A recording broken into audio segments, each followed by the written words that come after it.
대장동과 성남FC 후원금 의혹으로 재판에 넘겨진 이재명 대표에 대해 민주당 내에서 대표직을 유지하는 게 문제가 없다는 결론이 났습니다. 민주당 당원 80조는 부정부패 혐의로 기소되면 직무를 정지하도록 했는데요. 정치 탄압이라면 당무위원회 의결을 거쳐서 예외로 한다. 이 규정을 적용한 겁니다.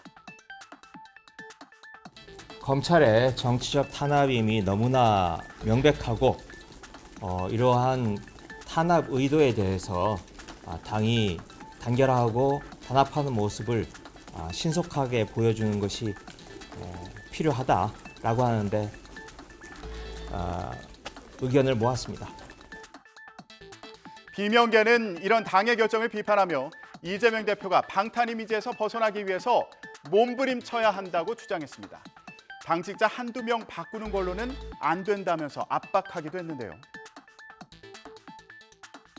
근데 이렇게 그냥 한 두세 시간 만에 땅땅 두드리고 졸속으로 요식행위를 해버리면 국민들이 저거는 그냥 뭐 이재명 당대표가 그냥 사람들 시켜가지고 자기 그냥 저기 사법 보호하려고 방탄하려고 저건 그냥 동원한 거야. 그럼 민주당은 방탄 정당이야.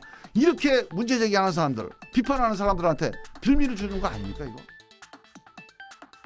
민주당 권리당원 일부는 이재명 대표의 직무를 정지해달라는 가처분을 신청한다고 나섰습니다. 당원 80조는 민주당의 도덕적 우위를 위해서 만든 조항인데 이 대표가 당 대표직을 유지하는 건 당에 심각한 피해를 주는 행위라는 겁니다. 소송에 참여하는 민주당 권리당원이 1000명에 이를 것으로 예상하기도 했습니다. 앞으로 이 대표 거취 표명 요구 등 내홍이 이어질 것으로 보이는데요. 자, 그런데 바로 이날 미국에 있는 이낙연 전 대표가 오랜만에 입을 열어서 눈길을 끌었습니다. 한일 정상회담이 양국 관계에 새로운 위기를 조성했다면서 정부 비판에 나섰는데요. 지난 설 이후 첫 발언인데 정치 재개를 위한 몸풀기 아니냐 이런 해석도 나왔습니다. 자, 민주당의 결정에 국민의힘 공세도 거센데요. 기소 당일 바로 당대표직 유지 결정을 내린 걸 두고 국민의힘은 당직 정지 예외 적용이라는 웃지 못할 희극의 첫 수혜자가 이 대표 본인이 됐다며 비꼬았습니다. 자, 그렇다면 이재명 대표 본인의 반응도 궁금한데요. 이 대표는 검찰이 자신을 재판에 넘긴 데 대해서 답정 기소, 이미 예상했던 일이다 이런 반응을 보였습니다. 검찰의 시간이 끝나고 법원의 시간이 시작될 겁니다. 또 대장동에서 이익을 본 것은 다 전직 검사들입니다. 정해진 기소였지만 법정에서 진실을 가리기 위해서 최선을 다할 것이고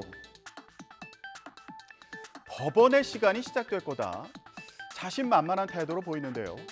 검찰이 일방적으로 피의 사실을 흘리던 국면을 지나서 양측이 법정에서 공개적으로 대등하게 다툴 때가 왔다는 의미다. 이런 해석이 나왔습니다. 민주당은 이 대표의 발언처럼 대장동 사건의 본질은 검찰 게이트라며 제 식구 감싸는 거냐고 목소리를 높였는데요. 50억 클럽 특검으로 비리를 밝히겠다고 강조했습니다. 전직 검사들이 관여한 사건을 현직 검사들이 제대로 수사할 것이라고 이제 믿는 국민은 아무도 없습니다. 특검을 방해하는 자가 공범입니다. 국민의힘은 법 위에 누구도 군림할 수 없다, 정당한 기소다 이런 입장인데요. 자, 저렇게 며칠 전에 이재명 대표를 만나서 여야 협치를 강조했던 국민의힘 김기현 대표는 이 대표가 더 이상 당대표를 할 수 없는 거 아니냐며 공세를 폈습니다. 이재명 대표가 더 이상 민주당의 대표를 수행할 수 없는 것이 아니냐, 저는 그런 생각을 가지고 있습니다. 그거 말고도 앞으로도 계속해서 조사될 사항들이 많이 있지 않습니까? 백현동 같은 것도. 이제는 대한민국 법치주의가 반격에 나섰습니다. 이재명 대표가 피하고자 했던 진실은 이제 법정에서 증거와 법리로 가려지게 될 것입니다. 그간의 행태로 보면 법정에 가서는 법원의 오판이다, 법관 게이트다라며 또다시 남 탓을 하지는 않을지 우려가 됩니다. 이렇게 자신을 둘러싼 공방이 치열한 가운데 이재명 대표는 윤석열 정부 대일 외교 공세에 집중했습니다. 피해자가 진심으로 반성하는 마음을 가지고 있구나라고 생각해야 진짜 사과인 것입니다.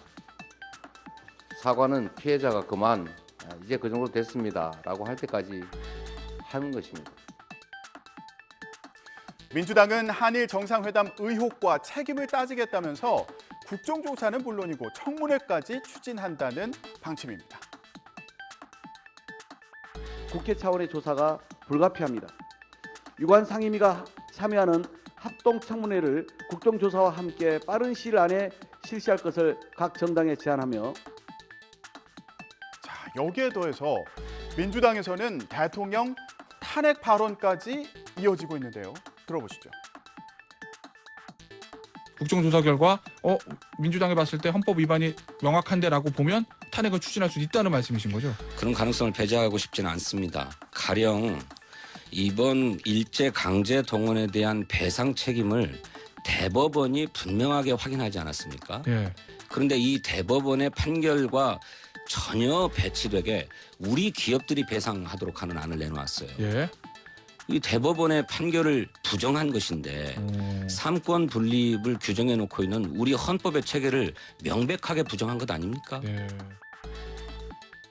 국민의힘은 이 정도면 국폭이다 이러면서 민주당을 비판하는데요. 자, 국폭, 학폭에 빗댄 말인가요? 들어보시죠.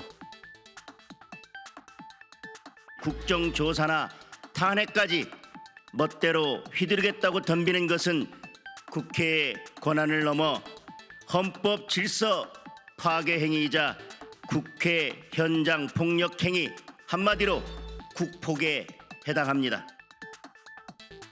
국민의힘은 또 한일 관계 개선은 미래를 위한 거라면서 정부와 대통령실에 힘을 더했습니다. 또 민주당을 향해 민생에 집중하라고 충고하기도 했습니다. 민주당은 구한말 시대에 쇄국 정책 고집하면서 내부 권력 투쟁에만 전념하던 사람들의 모습을 그대로 연상시킵니다. 민생은 온데간데 없고 오로지 내부 권력 투쟁에만 골몰하면서 민주당이 한일 관계를 파탄에 몰아놓은 걸 수습하는 그런 과정이고 이웃인 일본과 우리가 언제까지나 지금 상태처럼 외면하고 지낼 수는 없는 거 아니겠습니까?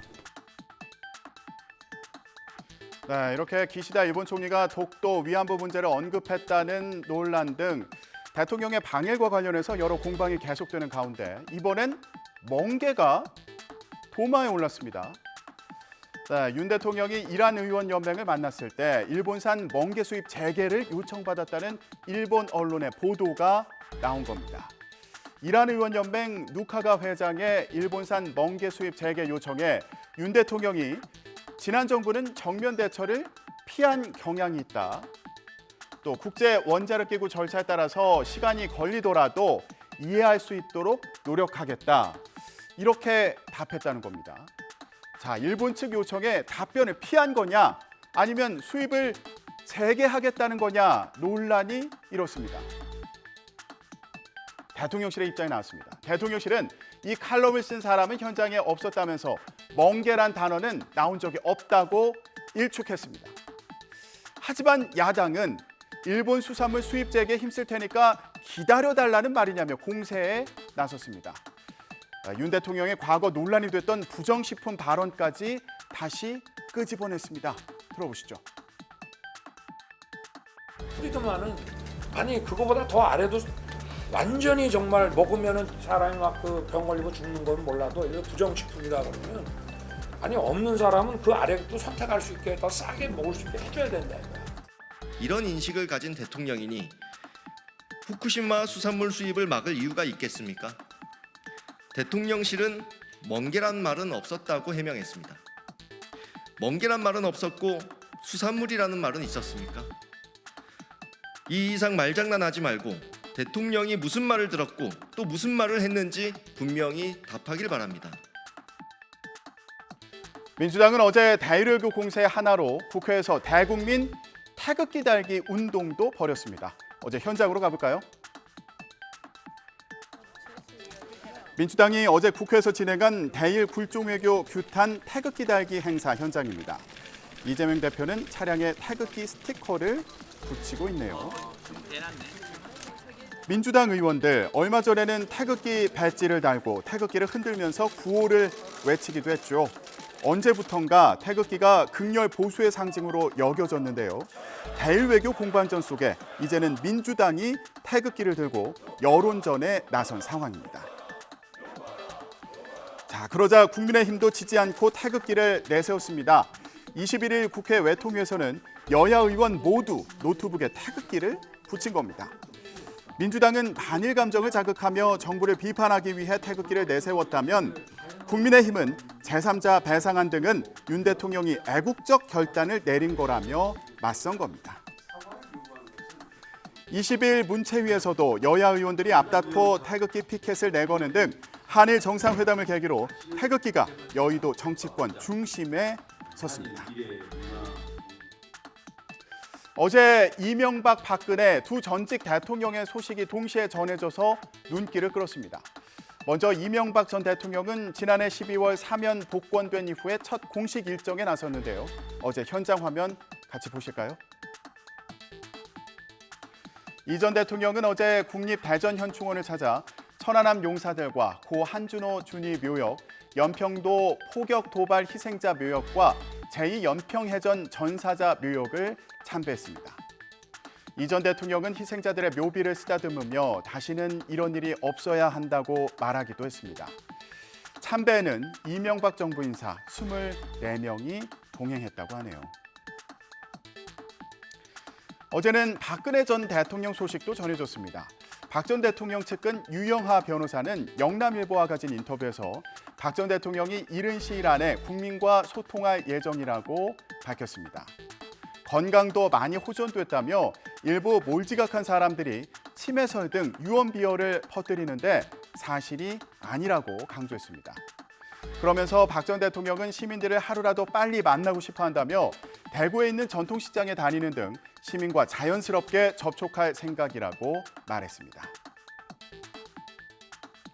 최근에 민주당에서는 문재인 전 대통령이 이재명 대표 외에 대안이 없다는 발언을 했느냐 안 했느냐 이걸 두고 공방이 벌어지기도 했죠. 총선을 1년 앞둔 만큼 여야를 막론하고 전직 대통령들의 행보에 더 큰 관심이 모아지고 있습니다. 지금까지 정치 브리핑이었습니다.